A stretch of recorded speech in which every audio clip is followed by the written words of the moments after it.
ಯಾವುದೇ ಹೆಣ್ಮಕ್ಳು ಯಾವುದೇ ವ್ಯಕ್ತಿಯ ಮೇಲೆ ಅಷ್ಟು ಆಕ್ರೋಶಕ್ಕೆ ಒಳಗಾಗೋದು ಅಷ್ಟು ಸುಲಭವಾಗಿ ಆಗಲ್ಲ.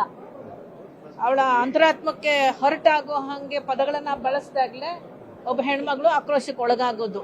ಸೊ ಹಾಗಾಗಿ ಇವತ್ತು ಅವರು ಬಳಸಿರ್ತಕ್ಕಂಥ ಪದ ಏನಿದೆಯಲ್ಲ, ಲಕ್ಷ್ಮೀ ಹೆಬ್ಬಾಳ್ಕರ್ ನಮ್ಮ ಮಂತ್ರಿಗಳಿಗೆ ಅದು ಸಲ್ಲದ್ದು. ಸೊ ಹಾಗಾಗಿ ಅವರು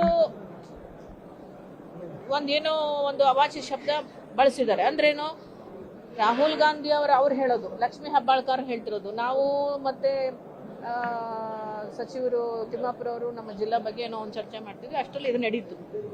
ಅಜ್ಜನಾಗಿ ಒಂದು ಫ್ರಾಕ್ಷನ್ ಆಫ್ ಎ ಸೆಕೆಂಡ್ ಅಲ್ಲಿ ನಡೆದಿದೆ.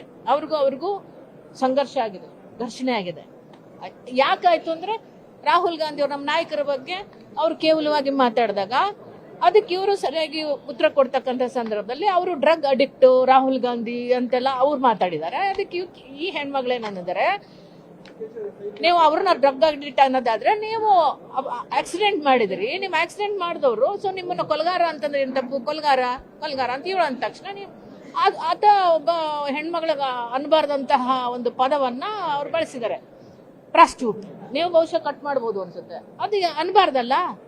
ಸೊ ಆ ಮಾತನ್ನ ಪದೇ ಪದೇ ಹೇಳಿದ್ರಿಂದ ಆಕೆಗೆ ಹರ್ಟ್ ಆಗಿದೆ. ಅದನ್ನ ನಮ್ಮ ಕೆಲವರು ಸದಸ್ಯರು ಕೇಳಿಸ್ಕೊಂಡಿದ್ದಾರೆ. ಸೊ ಕೇಳಿಸ್ಕೊಂಡೋದ್ರಿಂದ ನಾವು ಇವತ್ತು ಒಂದು ಘನತೆಯ ಒಂದು ಸದನದ ಘನತೆಯನ್ನು ಎತ್ತಿ ಹಿಡಿಬೇಕಾದಂತ ಒಬ್ಬ ಸದಸ್ಯ, ಮಾಜಿ ಮಂತ್ರಿ, ಮಹಿಳೆಯರಿಗೆ ಗೌರವ ಕೊಡೋದು ಹೇಗೆ ಅಂತ ಗೊತ್ತಿರಲ್ವಾ? ಮಹಿಳೆಯರನ್ನ ಇಷ್ಟು ಕೇವಲವಾಗಿ ಅವಹೇಳನಕಾರಿಯಾಗಿ ಕಂಡ್ರೆ ಅದನ್ನ ಹೇಗೆ ತಡ್ಕೊಳಕ್ಕಾಗತ್ತೆ? ಅದರಿಂದ ನಾವು ಕೇಳ್ತಾ ಇದ್ದೀವಿ ಅವ್ರ ಮೇಲೆ